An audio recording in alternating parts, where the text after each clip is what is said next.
umroh agar sembuh dari Masya sihir? Allah, pertanyaan ini sangat bagus sekali. Apakah umroh itu bisa memutuskan sihir penghalang jodoh? Jadi saya teringat dengan sebuah kisah seorang ulama yang punya anak gadis kemudian nikah. Dan ternyata ketika menikah suaminya ini suka main tangan.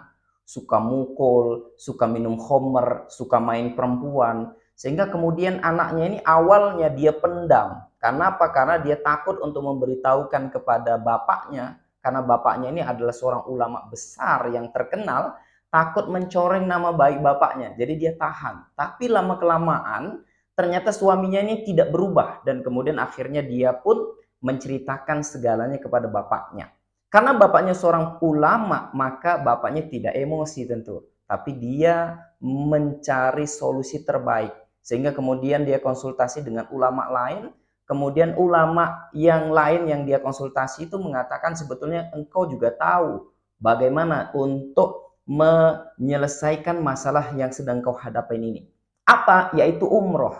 Ya, dengan niat agar Allah Subhanahu wa taala selesaikan masalah perumah tanggaan anak dan istrinya, anak dan suaminya gitu ya.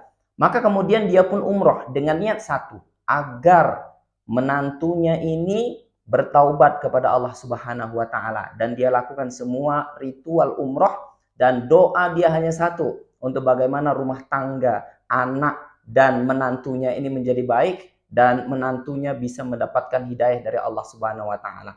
Apa yang terjadi? Masya Allah. Sepulang dia umroh, keajaiban yang terjadi, menantunya yang dulu suka pukul, suka minum khamr, suka main perempuan, bertaubat dan akhirnya menjadi orang yang berilmu dan menjadi ahli ibadah. Maka umroh itu bisa menjadi obat penyembuh dari berbagai penyakit yang sedang Anda rasakan.